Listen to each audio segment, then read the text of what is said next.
Okay, a loose sentence and a periodic sentence. Those two go together. A loose sentence is a normal sentence where you've got the subject and then the predicate. So in other words, I went to the park. Okay? That's a loose sentence. The main clause is followed by any subordinate clauses. So I went to the park after I cleaned my room. That's a loose sentence. Okay.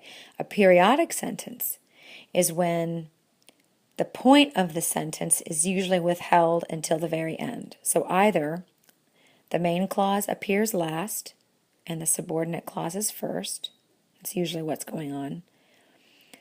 Or sometimes the subject and the verb are even withheld. So you might say something like, after I had cleaned my room, I went to the park. That's a periodic sentence. Or, let's see.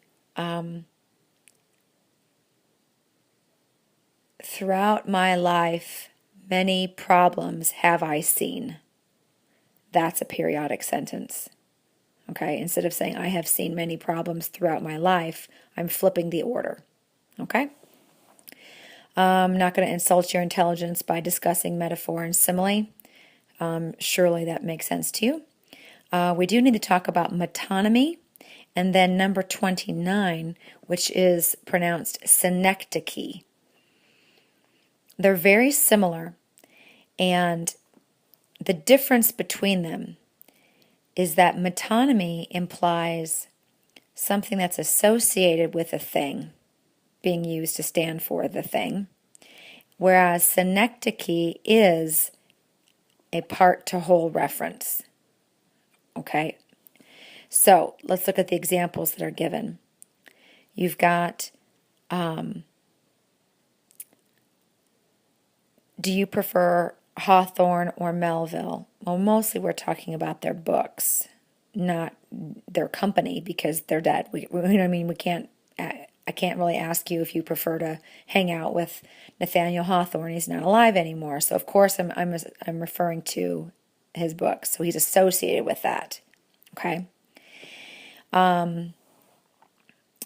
If you look down at synecdoche, you could say something like, the swordsman drew his steel. And obviously the steel is part of the sword, and so we're using that part to represent the whole thing. Okay? If you look at the part after it, the difference between synecdoche and metonymy is that synecdoche seems to involve a whole and a part association, whereas metonymy seems to involve any sort of mental or emotional association. However, here's the tricky part. You're going to find that when you see the two of these, or if you see this, it's often referred to as metonymy, because it's becoming, sometimes it's both. Sometimes it's also a part to whole, and there's a mental or emotional association. So how do you tell the difference?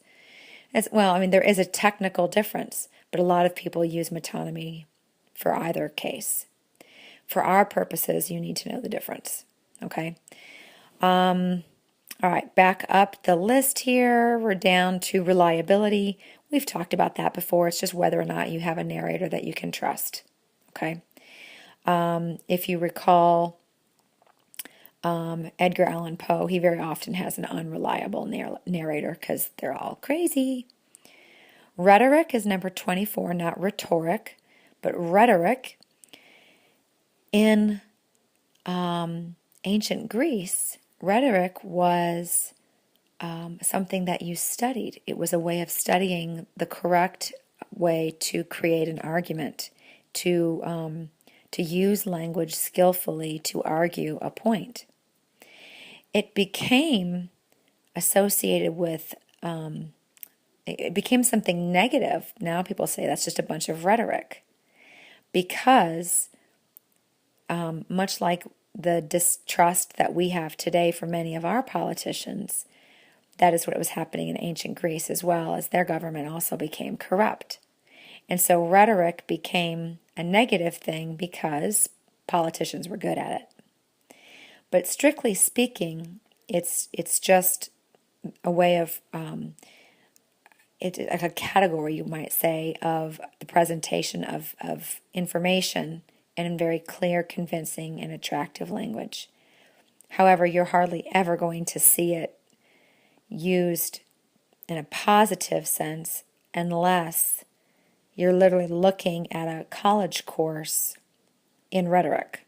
Then it would be used in its strict sense of skillful use of language. Now, a rhetorical question is a question that you ask that you don't expect a reply. Your parents do this all the time. What were you thinking? Okay, that's a rhetorical question. What's wrong with you? My personal favorite. What was going through your mind? Those are all rhetorical questions. Okay, the answer being nothing was going through your mind. I wasn't thinking. Okay, that's obviously the obvious answer. Sentimentalism, exactly what it sounds like. It's just when an author is overly emotional. When you're really trying to get to someone's heartstrings, that's being overly sentimental. A soliloquy, you'll see these in dramas on stage. And a soliloquy is when an author or the playwright needs to share the thoughts and the feelings of a character with the audience. And there's no text that you can read. You can't read those thoughts. And sometimes you don't want other characters to hear those thoughts. So a soliloquy happens when a character speaks on stage alone. Sol meaning alone, loqua meaning talk. So it's alone and talk. Now, how is that different than monologue? Well, mono means one. Log also being talk. So a monologue is just one person with a long speech. There are often other people on the stage during that monologue. But a soliloquy has got that sol in it, meaning alone. So that's the difference there. Monologue is not on the list this week, but I just wanted to point out the difference because that's something that people are usually confused with. A thesis is just whatever the position is, the point is that a person is trying to prove or support. It's the claim that someone makes in a piece of writing, and that's probably nothing new to you. All right, well, we will have this quiz on Friday.